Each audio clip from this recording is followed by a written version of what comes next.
গুঠিয়া মসজিদ এশিয়ার অন্যতম বৃহত্তম জামে মসজিদ, যা বরিশাল বিভাগে উজিরপুর থানার গুঠিয়া ইউনিয়নের চাঙ্গুরিয়া গ্রামে অবস্থিত। বলা যায় যে আমাদের গ্রামের বাড়ি থেকে খুব কাছেই গুঠিয়া মসজিদের অবস্থান। হ্যালো ভিউয়ার্স, আসসালামু আলাইকুম। আজকে কিন্তু আমরা চলে এসেছি আমাদের গ্রামের বাড়ির খুব কাছে গুঠিয়া মসজিদ ঘোরার জন্য। গুঠিয়া মসজিদ পরিচিতি পেলেও এর নাম কিন্তু বাইতুল আমান জামে মসজিদ। 2003 সালে গুঠিয়া ইউনিয়নের এস শরফুদ্দিন আহমেদ শান্টু বাইতুল আমান জামে মসজিদের নির্মাণ কাজ শুরু করেন এবং 2006 সালে এর কাজ শেষ হয়। কমপ্লেক্সের মূল প্রবেশপথের ডানে রয়েছে বড় একটা পুকুর। পুকুরের পশ্চিম দিকে রয়েছে মসজিদ। একসঙ্গে প্রায় 1,500 মুসল্লি নামাজ পড়তে পারে ওই মসজিদের ভিতরে। এই মসজিদ কমপ্লেক্সের ভিতরে একটি বৃহৎ মসজিদ মিনার রয়েছে। 20,000-এর অধিক ধারণ ক্ষমতা সম্পন্ন ঈদগাহ ময়দান, এতিমখানা, গাড়ি পার্কিং ব্যবস্থা, লেক, পুকুর সহ বিভিন্ন প্রজাতির ফুলের বাগান রয়েছে এখানে কিছু দিক নির্দেশনা লেখা ছিল। মহিলাদের মাথায় কাপড় দিয়ে কমপ্লেক্সের ভিতর চলাফেরা করা, এটা যেহেতু একটা পবিত্র স্থান সেহেতু এটা আমাদের মাথায় রাখা উচিত। পাশাপাশি ছবি তোলা নিষেধ ছিল, আরো অনেক কিছু ছিল, কিন্তু কেই বা মানে।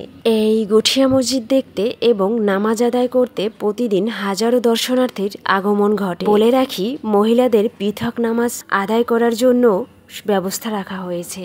এই গুঠিয়া মসজিদ কমপ্লেক্সে কাবা শরীফ, জমজম কূপের পানি, আরাফার ময়দান, জাবালে রহমত, জাবালে নূর, নবীজির জন্মস্থান, মা হাওয়া আলাইহিসসালাম এর কবরস্থান, খলিফাদের কবরস্থান, অন্যান্য বিখ্যাত মসজিদ এবং বিখ্যাত জায়গার মাটি সংরক্ষণ করা আছে, যা দর্শনার্থীরা দেখতে পারেন।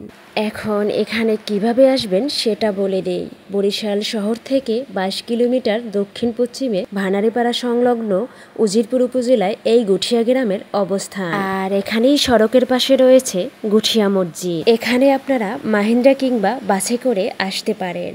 মাহিন্দ্রা ভাড়া নিবে 40 টাকা আর বাসে নিবে আরো কম। এই যে একটু সামনে একটা জায়গা দেখতে পাচ্ছেন, ওইখানে কিন্তু হেলিকপ্টার এসে যাতে নামতে পারে সেই ব্যবস্থা করা আছে। বিকাল গড়িয়ে সন্ধ্যা হয়ে যাচ্ছিল, তাই আমরা মসজিদের সামনের দিকে যাব। গুঠিয়া মসজিদের মূল সৌন্দর্য ফুটে ওঠে সন্ধ্যার পর।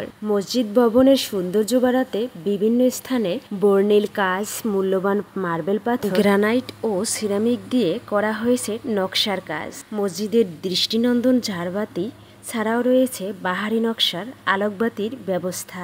এই আলোকবাতিগুলো সন্ধ্যার পরেই জ্বালানো হয় এবং দেখতে খুব সুন্দর লাগে। আমরা সন্ধ্যার পর পর্যন্ত ওয়েট করছি এখানে এই আলোকবাতিগুলো দেখার জন্য, কারণ সন্ধ্যার পরের সৌন্দর্য অনেক সুন্দর মাশাআল্লাহ, তাই আমরা দেখতে পেরেছি। আমাদের বরিশালে আসলে অবশ্যই একবার হলেও আমাদের গুঠিয়া মসজিদ এবং দুর্গাসাগর ঘুরে যাবেন, আপনাদের ভালো লাগবে। আজকের ভিডিওটি এখানেই শেষ করব। দেখা হবে অন্য কোনো ভিডিওতে, নতুন কোনো জায়গা নিয়ে আবার আসব। ততক্ষণ সবাই অনেক ভালো থাকবেন। আল্লাহ হাফেজ। আসসালামু আলাইকুম সবাইকে।